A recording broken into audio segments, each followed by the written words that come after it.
नमस्कार, मैं हूं अंकुर और आप देख रहे हैं सत्य हिंदी का न्यूज बुलेटिन। एक नजर अब तक की सुर्खियों पर। विपक्षी पार्टियों की कड़ी आपत्तियों के बावजूद जेपीसी ने वक्फ संशोधन बिल को मंजूरी दे दी है। अब इस विधेयक में 14 बदलाव किए जाएंगे।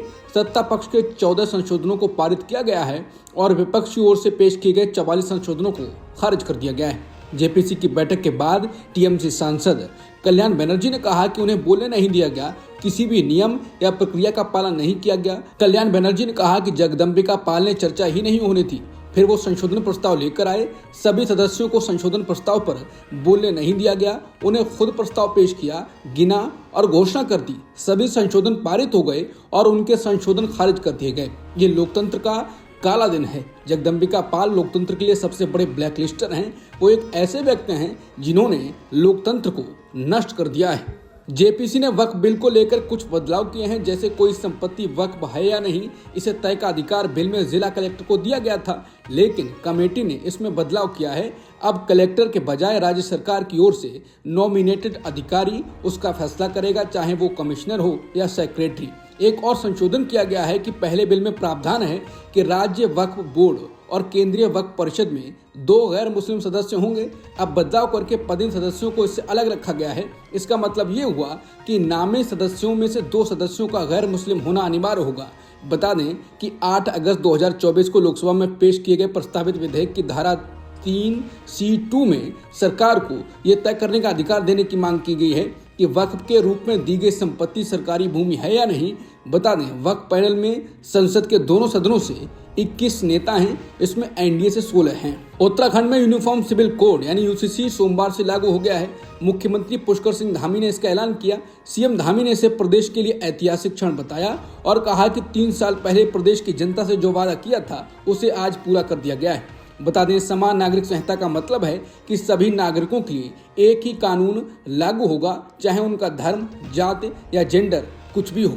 यूसीसी उत्तराखंड के सभी निवासियों पर लागू होगा, लेकिन कुछ खास श्रेणियों जैसे अनुसूचित जनजातियों और संरक्षित समुदायों को इससे छूट दी गई है। हालांकि यूसीसी का विरोध करने वाले मुस्लिम धर्मगुरुओं का मानना है कि यूसीसी की वजह से मुस्लिम पर्सनल लॉ बोर्ड का वजूद खतरे में पड़ जाएगा, जो सीधे तौर पर मुस्लिमों के अधिकारों का हनन होगा। मुस्लिम धर्मगुरुओं को यूनिफॉर्म सिविल कोड के जरिए मुसलमानों पर हिंदू रीति रिवाज थोपने की कोशिश किए जाने का शक है। इसके विरोध में मुस्लिम नेता लगातार बोलते रहे हैं। वक्फ संशोधन बिल को मंजूरी दे दी गई है। उत्तराखंड में यूसीसी बिल लागू हो गया है। बीजेपी शासित राज्य उत्तराखंड है। ये खबर नीतीश और चंद्रबाबू नायडू के लिए बड़ी खबर है। अब देखते हैं कि वो क्या फैसला करते हैं। लोगों का कहना है कि इन फैसलों के बाद नायडू और नीतीश के लिए फैसला करने का वक्त आ गया है। अगर वो मोदी का साथ अब भी देंगे तो उनकी खुद की राजनीति डूब जाएगी।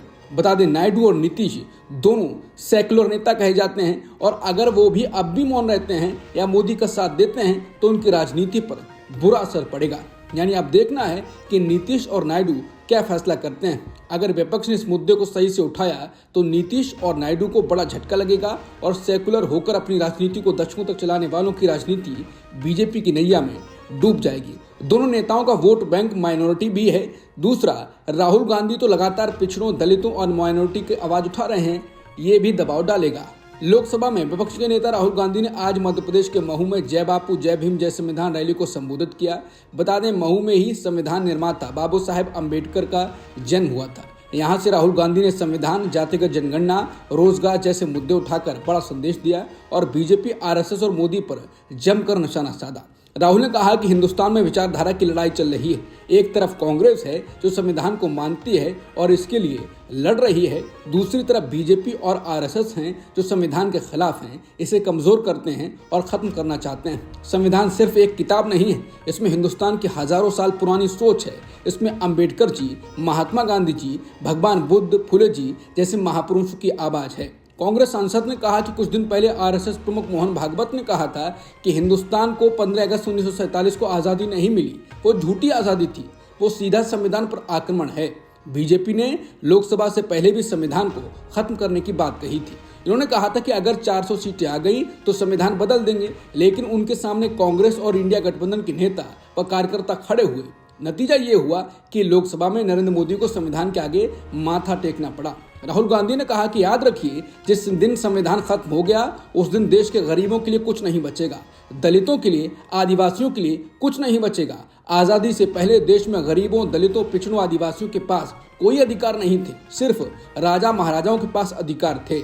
आजादी के बाद संविधान बना तो देश में सभी को अधिकार मिले। बीजेपी और आरएसएस के लोग आजादी के पहले जैसा हिंदुस्तान बनाना चाहते हैं जहां लोगों को कोई अधिकार ना हो, सिर्फ अडानी अंबानी जैसे अरबपतियों के पास सारे अधिकार हों। राहुल गांधी ने अंबेडकर की धरती से बीजेपी और मोदी पर निशाना साधा और कहा कि दलितों, पिछड़ों को गुलाम बनाया जा रहा है और आप देखते जा रहे हो। आपकी लाइफ बर्बाद हो रही है, जिंदगी खत्म हो रही है और आप देखते जा रहे हो। बीजेपी कहती है दूसरी आज़ादी मिली, 1947 वाली सच्ची आज़ादी नहीं थी, अब सच्ची आज़ादी मिली। राहुल गांधी ने कहा है कि राम मंदिर के उद्घाटन में मजदूर, पिछड़ों, दलितों, यहाँ तक कि आदिवासी राष्ट्रपति तक को नहीं जाने दिया गया अंदर। इससे पहले नई पार्लियामेंट के उद्घाटन में भी राष्ट्रपति को जाने से मना कर दिया गया था। राहुल बोले ये सच्चाई है। इसके साथ ही राहुल गांधी ने दलितों, पिछड़ों और आदिवासियों के लिए रास्ता बताया। राहुल ने कहा कि रास्ता कहाँ है?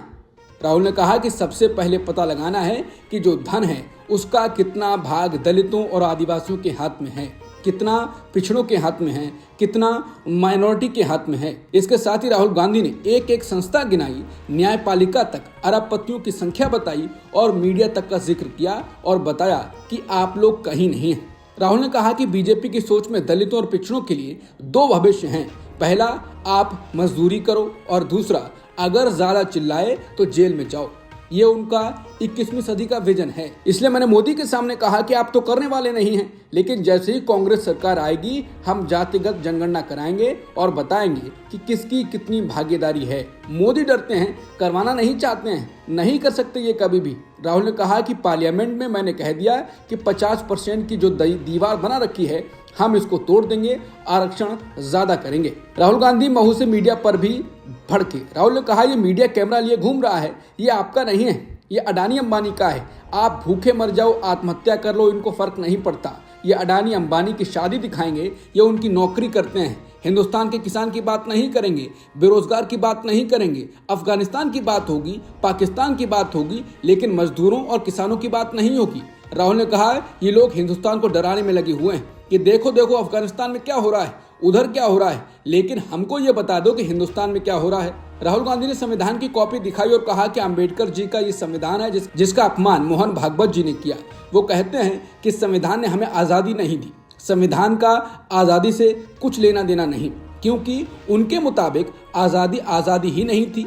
आज़ादी मोदी जी आए तब आई, वो इस संविधान को नहीं मानते हैं। अंबेडकर जी ने जिंदगी और खून पसीना लगाया था इसको बनाने के लिए और उसका मोहन भागवत ने अपमान किया। इसके साथ ही राहुल गांधी ने कांग्रेस के नेताओं और कार्यकर्ताओं को मिशन बताया कि उन्हें क्या करना है।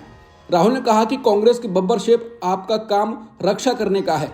जहां पर भी बीजेपी आरएसएस के लोग इसका अपमान करें, कमजोरों को मारें, गरीबों को मारें, कांग्रेस के कार्यकर्ता वहां जाकर चट्टान बनकर खड़े हो जाओ। ये आपका मिशन है। राहुल गांधी के बोलने के बाद राहुल गांधी का स्वागत करने कांशीराम की छोटी बहन स्वर्ण कौर आई और उन्होंने राहुल गांधी को आशीर्वाद दिया और इसके बाद वो राहुल गांधी के साथ बैठी रहीं। बता दें, स्वर्ण कौर जी का मंच पर आना और राहुल गांधी को आशीर्वाद देना इसलिए भी महत्वपूर्ण है क्योंकि मायावती और कांशीराम के परिवार के बीच अच्छे संबंध नहीं हैं और इसलिए कांग्रेस की नजर कांशीराम की राजनीतिक विरासत पर भी हो सकती है। मध्य प्रदेश के महू में जय बापू जय भीम जय संविधान रैली में कांग्रेस अध्यक्ष मल्लिकार्जुन खड़गे भी बोले। उन्होंने कहा कि आज संविधान और लोकतंत्र को बचाना जरूरी है, इसलिए रैली कर रहे हैं। खड़गे ने कहा कि महू की धरती ऐसी है जहां बाबा साहेब अम्बेडकर पैदा हुए थे। उन्होंने एक एक आदमी और दलितों, पिछड़ों और गरीबों को उनके अधिकार दिलाने की कोशिश की। खड़गे ने कहा कि एक व्यक्ति इतना काम कर सकता है तो अगर आप सभी अम्बेडकर बने तो बीजेपी की सरकार हिल जाएगी, पता नहीं रहेगा बीजेपी का। आपको अम्बेडकर, नेहरू, गांधी बनना है, ये बनकर लड़ेंगे तो आप कुछ हासिल करेंगे। आपकी तरफ से राहुल गांधी जी लड़ रहे हैं, कन्याकुमारी से लेकर कश्मीर तक पैदल यात्रा निकाल रहे हैं, इस देश के लोगों के लिए, संविधान बचाने के लिए, सब लोगों को जोड़ने के लिए। ये काम आपको भी करना है। खड़गे ने कहा कि आरएसएस, बीजेपी ने देश की आज़ादी के लिए कुछ नहीं किया, ये अंग्रेजों की नौकरी करते रहे, उनके साथ थे, उनकी आज़ादी में कोई भागीदारी नहीं है।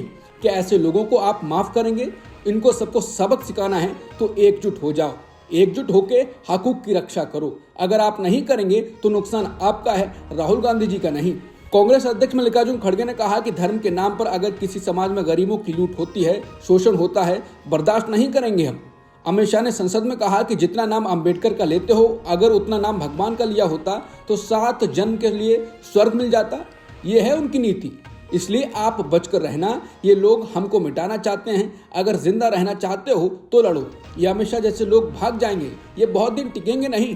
खड़गे ने कहा कि मोदी शाह मिलकर 7 जन्म क्या 100 जन्म में भी स्वर्ग नहीं जा सकते, इनको नर्क मिलेगा लोगों के शाप से। खड़गे ने कहा कि 400 पार कर रहे थे, बहुमत से पहले ही रोक दिया। फिर आप 2 पैर लगाए हुए हैं, एक हमारे आंध्र प्रदेश के सीएम चंद्रबाबू नायडू का है और दूसरा नीतीश कुमार का। ये 2 पैरों पर ठहरे हैं, धकेला तो गिर जाएंगे, ये सरकार गिर जाएगी। दिल्ली की आप सरकार ने पड़ोस की हरियाणा सरकार पर पानी को जहरीला बनाने का आरोप लगाया और कहा कि इसकी वजह से दिल्ली के कई इलाकों में पानी की सप्लाई बंद करनी पड़ी है। दिल्ली के मुख्यमंत्री आतिशी ने आरोप लगाया है कि चुनाव में हार के डर से भाजपा दिल्ली वालों को प्यासा मारना चाहती है। भाजपा अपनी हरियाणा सरकार से यमुना नदी में जहरीला पानी छुड़वा रही है। पानी में इतना अमोनिया है कि दिल्ली के 3 वाटर ट्रीटमेंट प्लांट बंद होने के कगार पर हैं। आतिशी ने कहा कि दिल्ली के 30% लोगों का पानी नहीं मिलेगा। हिंदू धर्म में पानी रोकने से बड़ा कोई पाप नहीं होता। दिल्ली के लोग भाजपा वालों को इस पाप का जवाब 5 फरवरी को देंगे। भारत के विदेश सचिव विक्रम मिस्री इस वक्त चीन के दौरे पर हैं। उन्होंने आज चीन के विदेश मंत्री वांग यी से मुलाकात की। भारत में चीन के राजदूत शू फ्यूहोंग ने सोशल मीडिया वेबसाइट एक्स पर पोस्ट कर इस मुलाकात की जानकारी दी। शी फ्यूहोंग ने एक्स पर लिखा है कि चीन दौरे पर पहुंचे भारत के विदेश सचिव विक्रम मिस्री से सोमवार को चीनी विदेश मंत्री वांग यी ने मुलाकात और वार्ता की। उन्होंने लिखा है कि भारत और चीन को इस मुलाकात का लाभ उठाना चाहिए और अधिक ठोस उपाय तलाशने चाहिए। दोनों देशों को आपसी संदेह, अलगाव और कमियों के बजाय आपसी सहयोग और समन्वय के लिए प्रतिबद्धता जतानी चाहिए। भारतीय क्रिकेट टीम के तेज गेंदबाज जसप्रीत बुमराह को आईसीसी ने test cricketer of the year घोषित किया है। बुमराह को साल 2024 में टेस्ट मैचों में शानदार गेंदबाजी के लिए इस सम्मान मिला है। भारतीय महिला क्रिकेट टीम की बल्लेबाज स्मृति मंदाना को आईसीसी ने साल 2024 के लिए वनडे की सर्वश्रेष्ठ महिला क्रिकेटर घोषित किया है। बाएं हाथ के बल्लेबाज स्मृति मंदाना को साल 2024 में बेहतरीन प्रदर्शन के लिए ये उपलब्धि हासिल हुई। अब तक की खबरों में इतना ही। बाकी खबरों के लिए बने रहिए सत्यहिंदी.com के साथ।